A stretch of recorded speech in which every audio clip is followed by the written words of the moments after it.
Thank goodness for Donald Trump. That's the topic of today's Bold and Blunt, and I'm your host, Cheryl Chumley, giving you a Christian conservative look at today's news, politics, culture, and events. So, there are plenty in the Christian community who detested Donald Trump.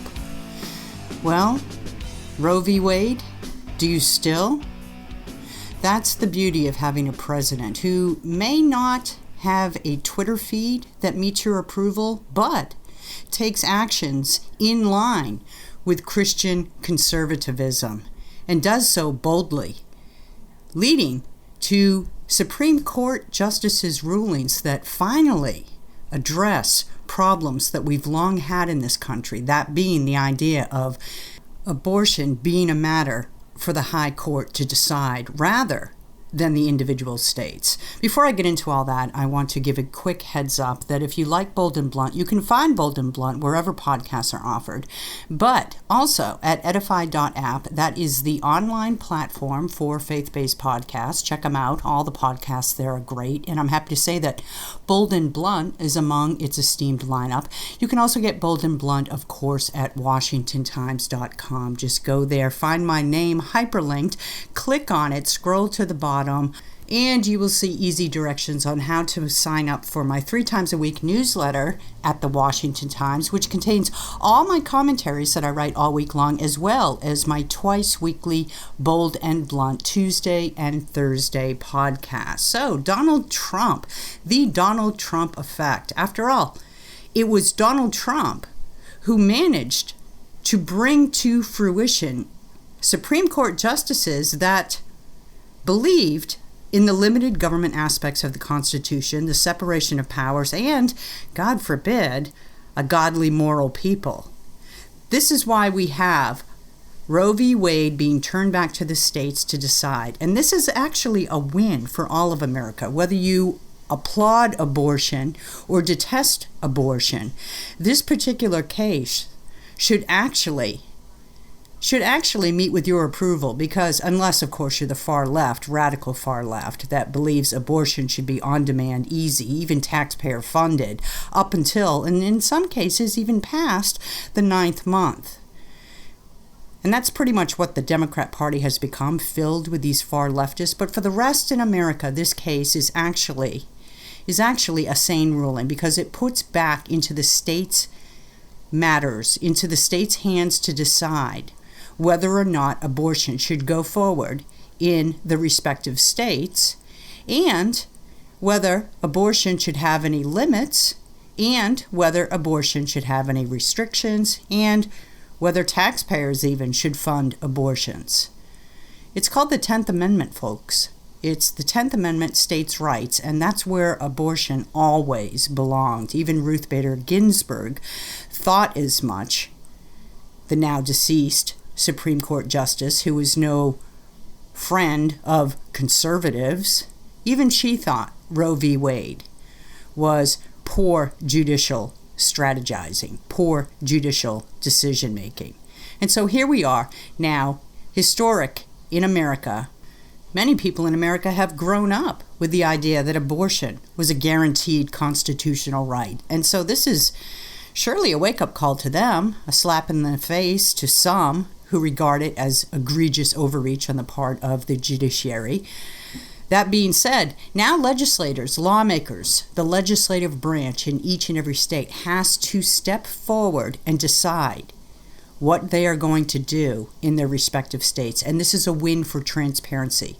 Remember, transparent government, accountable to the people government, the type of government that Barack Obama claimed to represent. I'm going to be the most transparent president ever, in history, ever.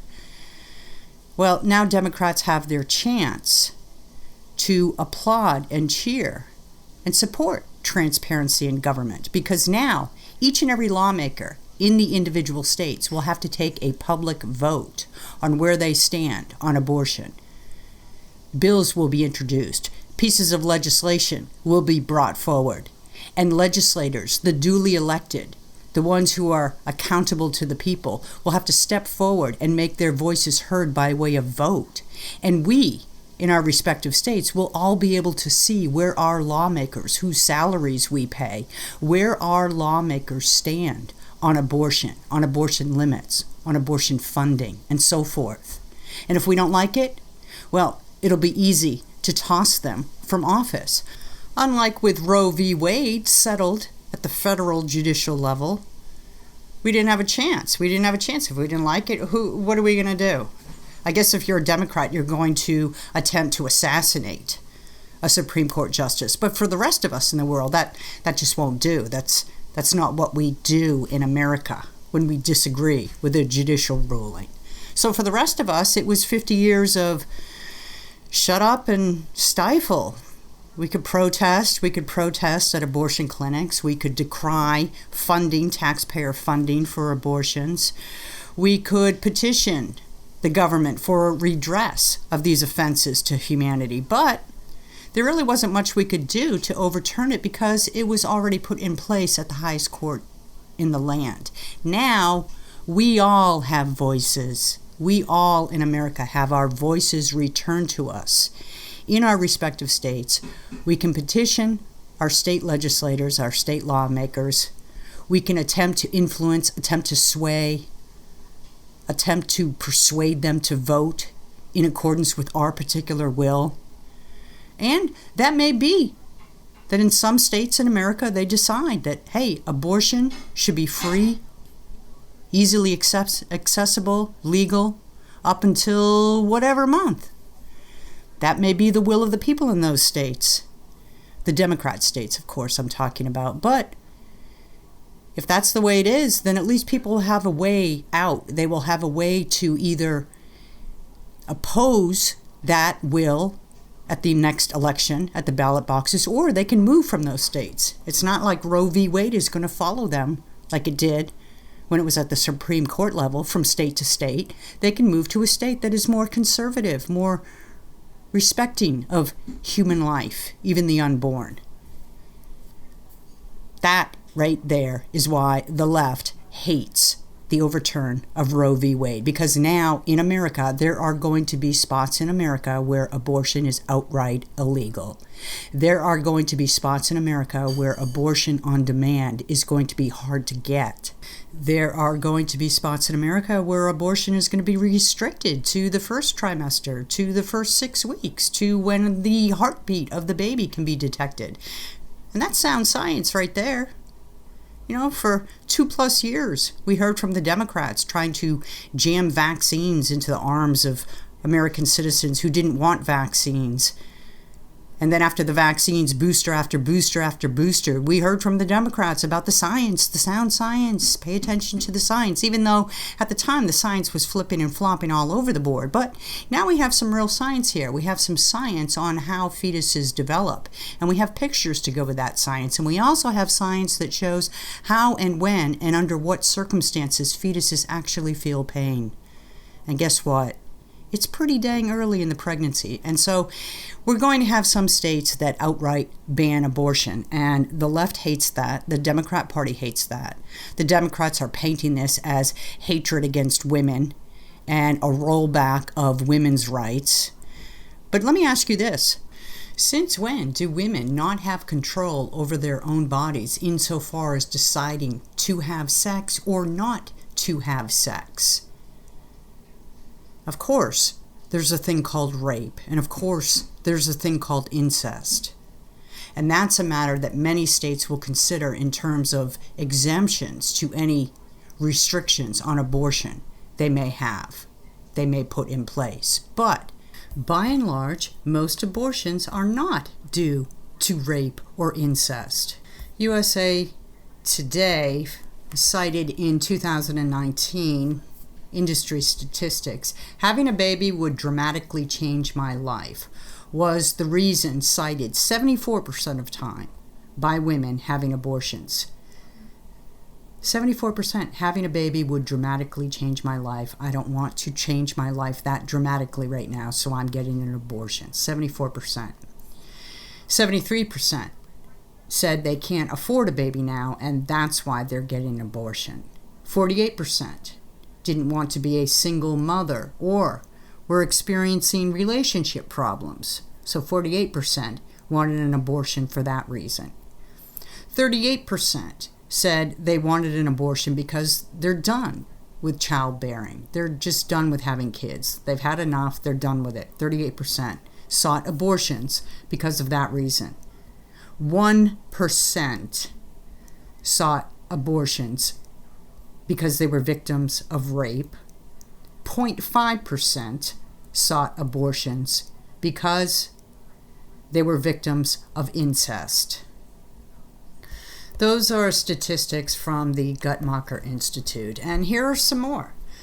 According to the Guttmacher Institute, an estimated 930,160 abortions took place in the United States in 2020, up from 862,320 in 2017.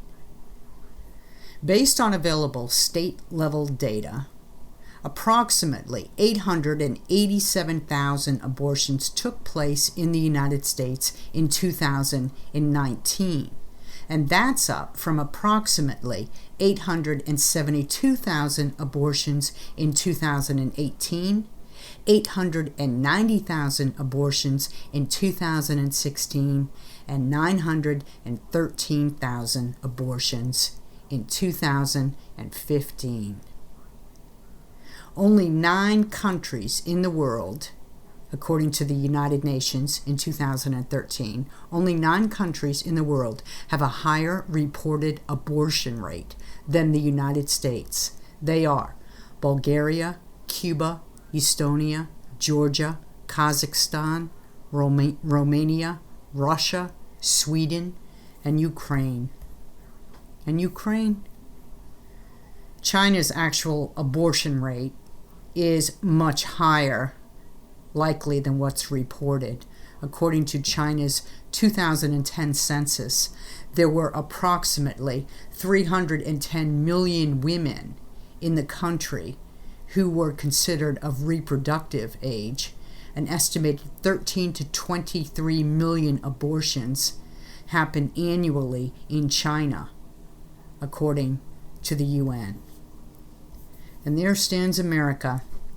There stands America with 930,160 abortions in the year 2020. Well, guess what? That figure is about to change. And for that, we have Donald Trump to thank in large part, because he was the guy who appointed these Supreme Court justices who found cause and opportunity and determination to send Roe v. Wade back to the states to decide. So if you're pro-life but didn't like Donald Trump as president, well, here's a big reason to like him now. And I want to bring in my guest today, a guest who actually worked in the Donald Trump administration as a senior legal advisor, and she also worked on legal matters during his reelection campaign. Her name is Jenna Ellis. You've seen her, no doubt, all over Newsmax TV weighing in on legal issues. She has her own podcast, and I'm happy to say she is back on Bold and Blunt to talk about legal matters coming out of the U.S. Supreme Court. Jenna, thank you so much for being on Bold and Blunt. I really appreciate your time. Thank you so much, Cheryl. I've been looking forward to this. There is so much going on. There's so much I want to talk about. And let's just start with the recent Supreme Court decision on handguns on the Second Amendment. It's first in a long time. I want to get your response into that ruling. But what was alarming to me was that it was only 6-3. I mean, I know there are liberal justices, but to be a liberal justice and rule against the Second Amendment on this, to me, just seems to defy logic. It does, and, it's interesting, the Politico playbook cast it as the Supreme Court veers to the right as Congress is inching toward the left, and I thought, how partisan is it when you have this almost implicit predictability that somehow only these justices who are cast as right-wing figures are the ones that are actually upholding our rule of law. They are and should be the unbiased, non-political branch of government that simply interprets and applies the law correctly, which of course includes protecting our Second Amendment right to keep and bear arms. And that's exactly what 6 of the justices did. Justice Thomas had a brilliant, wonderful majority opinion, and it should have rightly been 9-0, but for the political activism of a couple of those justices. Yeah, and it's interesting that the ruling comes at a time where Republicans in the Senate, oddly enough, are pushing for things like red flag laws. Can you talk about the due process in regards to red flag laws? Yeah, I was so incredibly disappointed at the 14 members of the GOP Senate that are actually signing on to this bipartisan legislation that is fully unconstitutional, which wants to provide federal funding to encourage states to pass red flag laws. Now, I have, as an attorney, never seen a red flag law that I believe is constitutional, because what this does is allows for a pretext of some sort of red flag or issue that someone perceives in another individual, that they can then call law enforcement and have that individual's right to keep and bear arms and their firearms taken away from them for a matter of days, possibly weeks, until a hearing, at which point that individual would have to prove to the government and to the judge that they are not a threat to society and they should be able to exercise their constitutionally protected right to keep and bear arms. And that is not how our system works, and that's why it's a violation of due process, because an individual should never have to prove to a court, or as the Supreme Court recognized today, to the government, a justification for exercising their constitutionally protected rights. So red flag laws undermine due process, and as a good friend of mine, former U.S. Attorney Brett Tolman, actually remarked on my show, the Jenna Ellis show, yesterday, he actually made a great point that red flag laws will also go hand in hand with civil asset forfeiture, and how the government will seek to gun grab through red flag laws by forfeiting the civil asset in question, which in this case would be a firearm. Oh, that's very interesting. I never thought of that. I'm very glad to hear you say that you haven't seen a red flag law yet that you found constitutional, because I'm not an attorney, so of course you have the expertise here, but I am a lover of liberty, and it just never made sense to me as somebody who reads the Constitution and applies it to modern day legislation and agendas. It never seemed sensible to me how those two things could work hand in hand. Yeah, and it doesn't. I mean, if you rationally look at it without the colored lens of politics, whether it's rose-colored glasses or it's, the far left blue-colored glasses, if you just read the text and understand in context the U.S. Constitution, then you can't get there without manipulating or undermining the text and the intent of the Constitution. And that's why Supreme Court decision was incredibly important. It's an extension of course, the District of Columbia versus Heller, which was the last time over a decade ago that the Supreme Court weighed in on gun rights. And I think this comes at a particularly critical moment in American history, because you're seeing the mainstream media, you're seeing the Democratic left that is trying to manipulate the narrative and put pressure on Congress to, quote-unquote, do something. Well, the something they should be doing is simply protecting the rights of Americans to exercise our constitutional liberties here without infringing and without saying, well, we're going to do something that sounds good but ultimately has this incredibly net negative effect on our rights and liberties. And, Kathy Hochul, of course, the governor of New York, went on and had this absolutely ridiculous statement today saying, well, if the Supreme Court is telling us to go back to muskets, which were the firearms that were in 1787 when the Constitution was originated, then I look forward to that. Well, Kathy, I'm just waiting until her armed security shows up at the next political event carrying muskets, then I'll believe her. You would expect this from Democrats, right? Democrats are either low information voters or they exploit fear for personal political gain. But what bothers me, and it bothers you as well because you said as such, are the Republicans who are pushing forward to what the media is trying to sell is common sense gun reform, common sense Second Amendment reform, and these red flag laws are part of it. So what do you think is going on in the minds of Republicans who are pushing these type of provisions? Well, they're not common sense at all because we don't need to reform the Constitution. We need to protect and preserve it. The Constitution is just fine on its own. We don't need any sort of reform because the principles of America's founding were that our rights are God-given, and it's the sole legitimate purpose of government to preserve and protect our rights and our liberties and our freedom in this country. That hasn't changed. Technology might have changed, but the criminal mind of people has not changed. The rights and liberties of people haven't changed. We need better law enforcement for the people who actually go and commit crimes, and we need better protections for the law-abiding citizens, which is the vast, vast majority of citizens who absolutely can and should be able to exercise their liberties without infringement on government before they even are remotely alleged to even be contemplating a criminal offense. We don't do pre-crime in America. So what's going on with the GOP? Well, I think that they are being influenced by the swamp that is D.C. They're not accurately representing their oath of office or their constituencies. And the GOP has become DNC light. When you can't tell the difference between a Republican or a Democrat, then that's a problem.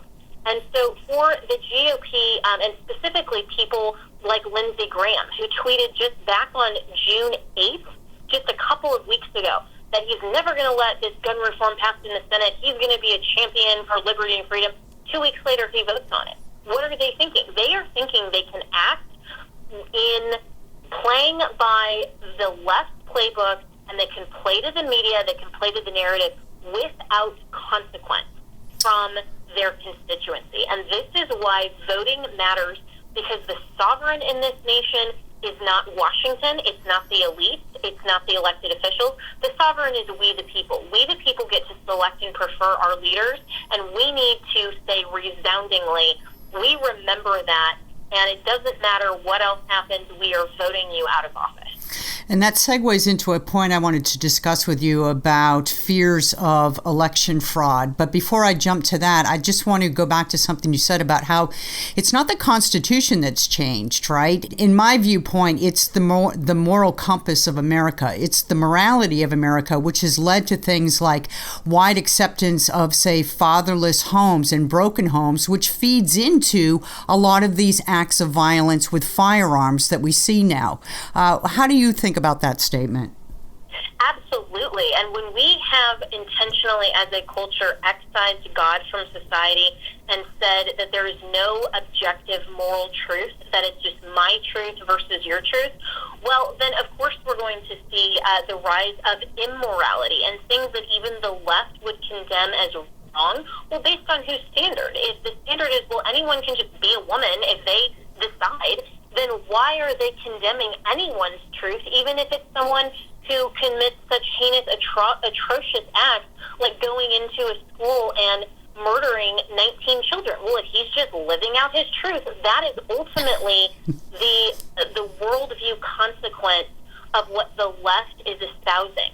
And so we have to get back to the principles of our founding that say that we recognize truth is self-evident, and that all men are created equal, endowed by God our Creator with certain unalienable rights. And we know that there is a measurable difference between right and wrong and good and evil. But when the left is saying to the culture that right and wrong is malleable and is a matter of subjectivity and just our perception, then of course we're going to see that play out. And as Andrew Breitbart very famously said, politics is downstream from culture, but we need to add on to that and say culture is downstream from worldview and what we believe about truth.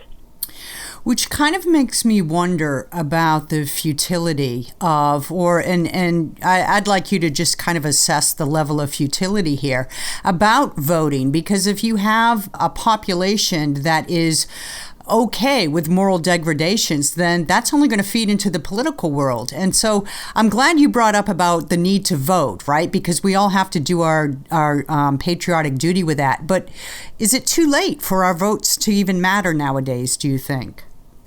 Well, that's why politics is not an end goal in and of itself, because no society, whether we are direct democracy or we have a king, or as we have in America still, we're holding on barely, but we still have a constitutional republic.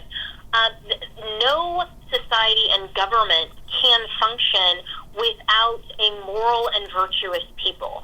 And so as our founders wisely recognized, along with that beautiful expression in the Declaration of Independence, recognizing self-evident truth, recognizing God our Creator as the supreme judge of the universe, they also recognize that our Constitution is only built for a moral and upright people. It's wholly inadequate to the governance of any other. Well, why did they say that? Because ultimately we are not going to vote for moral truth, and we're not going to vote along the lines of putting people in office who understand our first principles unless we, the people, are ourselves moral and upright. And so this is where politics and the state is not the end goal. And we have this kind of myopic focus in Washington on politics, but we need to be concerned about the family unit. We need to be concerned about the church in society. And when you see parents that are completely abdicating their role and responsibility to the state, when you see churches afraid to stand up and condemn abortion and to preach the gospel of Jesus Christ because they're so concerned about the political fallout, then we've lost our way completely. So, no, I don't think it's too late in America, but I don't think that politics will be influenced in the right way until we get back to focusing first on our family and focusing on the church, and again, bringing God back into society, so then society will vote in the proper way, and politics will again be downstream from a moral and upright culture. And speaking of kids and the youth, is it on your radar, the Department of Education's proposed new Title IX regulations? Have you been watching that, paying attention to it? Some, yes. And, it's interesting when you can't even define what a woman is. How are we going to have anything related to Title IX and some of these other things? And to wrap up, the Supreme Court also just recently ruled on Miranda rights. Can you kind of give in layperson perspective why that matters to most in America? Yeah, well, of course, due process. Again, Miranda is this famous case that said that the government has to afford you all elements of due process, including being informed that you have the right to remain silent, you have the right to have an attorney present, you have certain rights that are part of due process, so the government cannot simply persecute you politically, which we're seeing in many aspects of our civil society, including the January 6th hearings and a lot of this fallout that is simply political persecution that's undermining due process. And so for the Supreme Court to continue in many different angles and aspects, including in our criminal justice system, require that due process is present and is meaningful and substantive, that matters to the perpetuation of justice in society, so that government cannot trample on the rights of individuals, because they are a machine, and the government will have much more vast resources than the average typical individual American. And so that's why it matters that individuals require, and our government is required to have all forms of due process, so that the government has to fulfill its obligation first to go through due process before any of our rights, including life, liberty, and property, are ever remotely infringed. And one final issue I can't let you go without asking you about, of course, the elephant in the room, the abortion case. Where do you see that leading in terms of potential for violence in the streets again? It's so unfortunate, Cheryl, as I've seen pictures on social media of these flyers posted calling for a night of rage and saying, quote, if abortion isn't safe, then you aren't either, unquote, and these, alleged attempted assassination of Brett Kavanaugh. This is just so disturbing and disgusting that the left would ever be contemplating this type of violence simply because the majority of the Supreme Court is following the U.S. Constitution. Now, they may not like the outcome But the battleground then will just be on the state level. And from a top-level perspective, this is about the left being so bloodthirsty that when they can't intentionally kill babies in the womb, they're just looking then to go out and commit violence anywhere that they can. And this goes back to an immoral society that is so filled with rage and hate, truly, that they don't even understand what it means to be human and to have to protect the right of an unborn child, because that's the same child whether it's a day old or it's 100 days old or it's 100 years old. It's the very same person made in the image of God, and that's what our government is actually obligated to preserve and protect. And so we could talk all about the Constitution, the politics, all that around it, but what is so discouraging and damaging here is seeing that the Supreme Court is having to be so careful and thinking about their own members' security because of how much the left is so vengeful and looking for violence.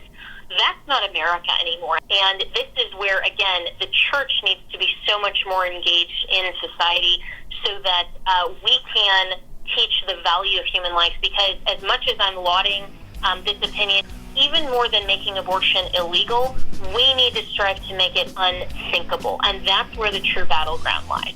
That's well said. I mean, the moral decay here is just, it's astonishing what's on view. I want to thank you so much for your time and your legal analysis, and I want to thank you so much for what you do to fight for America. Jenna Ellis, thank you for being on Bold and Blunt. Thanks so much, Cheryl. I really appreciate it. Well, what do you think, Bold and Blunt listeners? God's not done with America yet. If anything, these Supreme Court rulings show that God is still working in America, and we have Donald Trump to thank largely for the influence of the court on today's rulings. Thank you for listening. If you like Bold and Blunt, remember you can get Bold and Blunt at edify.app, at washingtontimes.com, anywhere podcasts are offered. And one quick mention of my latest book, Lock Down the Socialist Plan to Take Away Your Freedom. Pick up a copy at Barnes & Noble Books A Million, Amazon, or at CherylChumley.com. The left will hate that you buy this book. Thank you for listening. Tune in next time. And in the meanwhile, stay blunt, stay bold.